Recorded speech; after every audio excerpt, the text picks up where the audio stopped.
Some of you have asked me what type of leather I like to use for my projects and where I buy it from. So I got this box in the mail today. I'm going to run you through what a typical order looks like for me in my small shop. So if you're new to the craft, you're just trying it out as a hobby, or if you're just running a small shop and you're interested in how I go about doing it, then hopefully this video will help you out. I'm going to explain to you why I buy the leather I do and in the quantity that I do, and give you some other options of where you could buy leather here in the United States. I don't know much about outside of the United States, so I do apologize about that. But if you're inside the United States and you're wanting to know different places of where you can buy leather, what types of leather options there are out there, I'm going to hopefully answer some of those questions in this video. So this is what a typical order looks like for me. Just this single box right here. And this is just a very small piece of some natural vegetable tan leather. So because of the products that I make and because I do a lot of carving and tooling, I primarily use natural vegetable tan leather. This is Hermann Oak. There's a lot of different types of vegetable tan leather out there, and when I was first starting out, I tried a lot of them, and I've grown accustomed to Hermann Oak just because for me, it's really easy to carve and tool on. It's very consistent, it colors up nice, and it's just, I'm not going to say the best, but it's some of the best vegetable tan leather that you can buy in my opinion.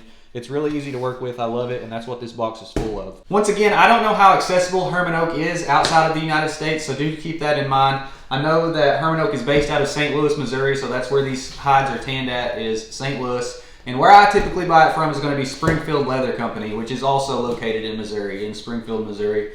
Now, this video is not sponsored by, and I'm not affiliated with Springfield Leather Company at all, but I've been buying my leather from them for quite a while now, and I really like them primarily because of their selection process when it comes to buying leather on their website. Springfield Leather Company actually has a physical storefront in Springfield as well, and I have been there. It's a really cool place, but it's like 4 or 5 hours away from me. So it's not very feasible for me to drive up there every time I need some more leather. In fact, the closest store to me in general for leather is over an hour and a half away. So I'm almost always purchasing my leather online. And the downfall of that is you can't see or touch the physical hide that you're buying. You can't go through and pick and choose like if you were at a physical storefront and touch it and feel it. But that's where I really like Springfield's selection process. So when you're on their website, you'll notice all the normal stuff. You get to pick which weight or thickness of leather you want. You can choose from full sides, bends, backs, bellies, shoulders, all of that. They also have some other leather that's disclosed to have some brands and scars and things like that. So you can choose from the normal A grade, B grade, Craftsman, Economy, but you can also go through and select whether you want to buy it by the square foot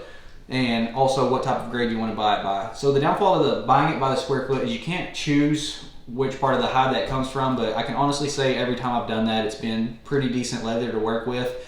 If you think about the overall price on buying it by the square foot compared to buying full sides, it's probably a little bit more expensive. But again, if you don't have however much money to invest in a full side or a bunch of full sides of leather, or maybe you're just wanting to experiment and sample some things out, or you just have some small projects, you do have that option to purchase by the square foot, and that's why I really like Springfield.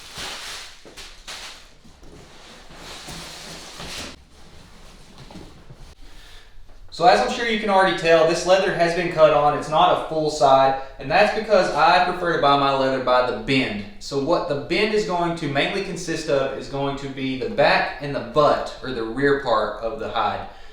Because of the products that I make being mainly belts, the bend is usually prime real estate for belts and other strap goods. The butt, or the rear section of the hide, is generally going to be where the grain is most consistent, the leather is the toughest and the strongest. And so when I'm making belts, I usually like to make sure that I identify where the butt is and make that where the tip of the belt is going to be, since that's going to be taking the most wear and tear over time. And then after that, with just the natural shape of the leather, you get the rest of the strap.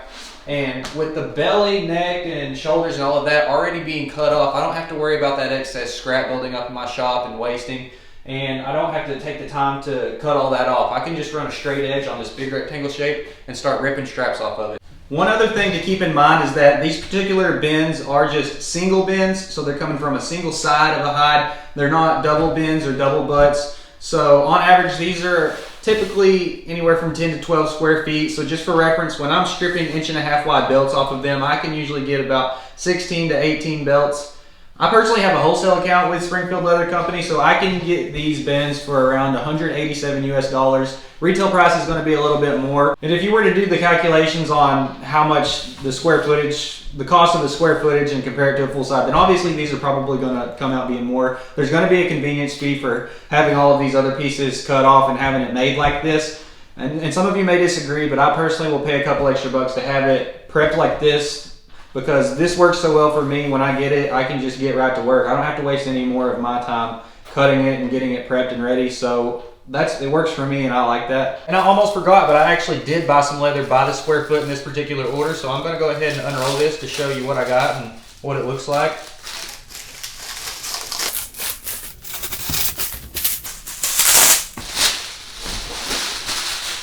I can't remember exactly how many square feet I got, but this is some Hermann Oak English Bridle in the London tan color, and 2 to 3 ounce. Again, obviously it's a natural product. It's not going to be perfect. There's going to be some little marks in it, and you can see stretch marks and stuff like that, but that's just what makes this leather so cool. This is a beautiful color. I love this. Backside looks nice. So yeah, this is pretty much what you'll get when you purchase it by the square foot. This is very usable. It's a nice piece. Pretty happy with it. So like always, this video mainly covers my personal preferences and how I go about it. Not everybody does it like this. It doesn't work for everybody. It's just, again, personal preference. One of those things you got to find out what works best for you. And I'm always dabbling and trying different types of leather and trying different places. So if you are new to the craft, or if you're just wondering of different places within the United States where you can buy leather from, just a few off the top of my head. Of course, Weaver Leather and Tannned Leather, they're always selling leather and tools to people.